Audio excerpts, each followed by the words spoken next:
So hello everyone, welcome back to my channel.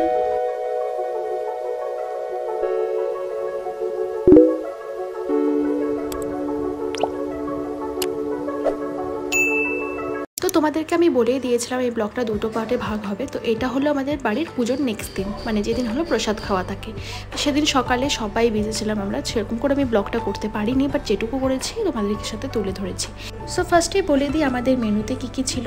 আমাদের মেনুতে ছিল হলো খিচুড়ি, ঘ্যাটের তরকারি আর চাটনি।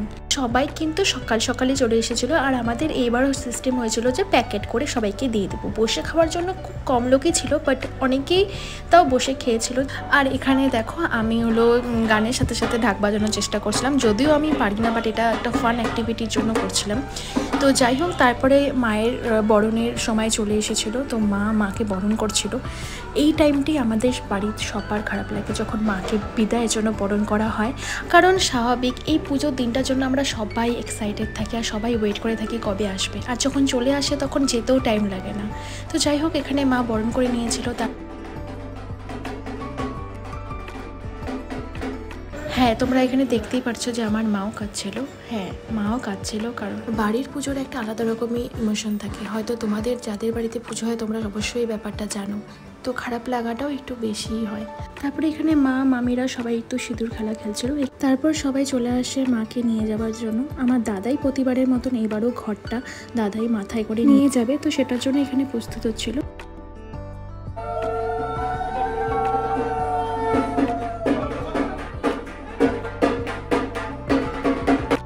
মাকে যেরকম আনার সময় এক্সাইটমেন্টটা থাকে, সেরকম কিন্তু ভাসানোর সময় আমাদের কারোর মনের মধ্যে এক্সাইটমেন্টটা ছিল না, স্বাভাবিক। তাই জন্য আমরা নর্মালি সবাই মিলে চলে গিয়েছিলাম।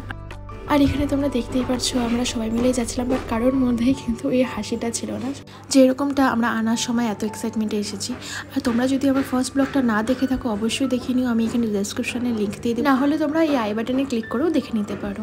আর তারপর আমরা সবাই মিলে চলে গিয়েছিলাম। আমাদের এখানেই সামনে একটা পুকুর ছিল, সেখানেই আমরা ভাসান দিই প্রতি বছরই, তো ওখানেই আমরা সবাই মিলে চলে গিয়েছিলাম। তারপর এখানে কিন্তু আমার দাদারা সবাই মিলে কিন্তু মাকে 7 পাক ঘুরিয়ে নিয়ে নিচ্ছিল।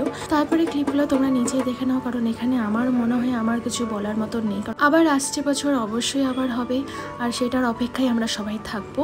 তো আজকের জন্য ভিডিওটা আমি এখানেই শেষ করে দিচ্ছি, নেক্সট ক্লিপগুলো তোমরা দেখে নাও।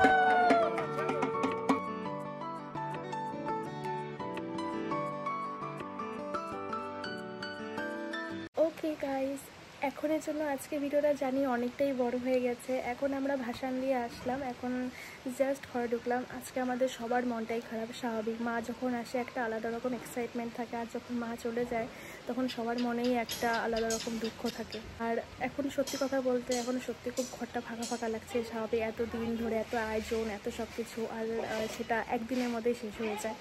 তো আমি এই ব্লগটা আর কন্টিনিউ করছি না, কারণ এটা অনেকটাই বড় হয়ে গেছে। আজকের জন্য এতটুকুই রাখছি। আর আমার চ্যানেলে আসতে হলে কি করতে হবে বলে দে একটু। Like and subscribe. Yes, like, share and subscribe. দেখা হচ্ছে নতুন কোনো ভিডিওর সাথে। বাই।